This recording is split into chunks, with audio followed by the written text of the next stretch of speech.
Well, hey there, Aletheia Church. Thank you for joining us in Gospel Community this week. And just want to spend a few moments recapping my sermon from this past Sunday for you, where I taught on Psalm 91. And I entitled it, or tried to get across the idea of knowing God well and being able to trust Him in the midst of a storm, in the midst of trial, in the midst of suffering, or in the midst of persecution. And I said that I felt like Psalm 91 was timely because we live in an age, in a season, in a time where literally we are even experiencing a global pandemic, the likes of which the world hasn't even really seen probably for close to 100 years. And so I broke down the psalm in a couple different ways. One, I asked you guys to notice the intimacy that the psalmist showed with God and why that was important, why knowing God intimately was important, and then finding trust in the Lord. And what we saw is that intimacy with God led to the promises of God being trustworthy for the psalmist. And the promises that he saw were seeing God deliver, seeing God be his refuge, seeing God be his fortress. And we even saw the beauty of some of that maternal language that God used to describe, to put the psalmist underneath his wings. Then what we talked about was how in that trust we have the ability to know and believe that God is going to be there for us.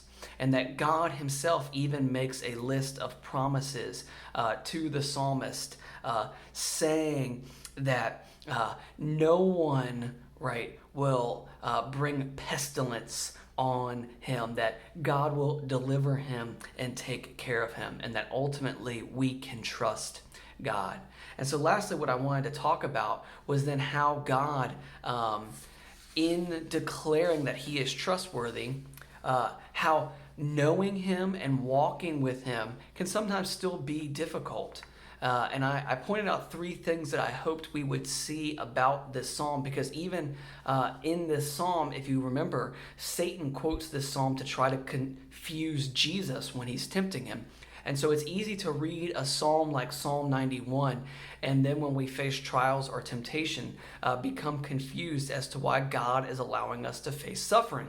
And so I said that there were three things for us to look at. And the first one is that God is our refuge because he promises that he can deliver, and that there is even a reality that God does deliver us here and now. The second thing I said was that suffering and pain are often the training ground that God uses to teach us that he is our only refuge. That God uses suffering to show, one, that he can deliver, but two, that he's better than the earthly comforts and joys that we seek in our time here. And then lastly, right, we saw that Psalm 91's fulfillment is ultimately found in eternity. That is only found in the cross, in the death, burial, and resurrection of Jesus, that we find true refuge. Refuge from our sin, refuge from death, and an eternal inheritance only found in Christ.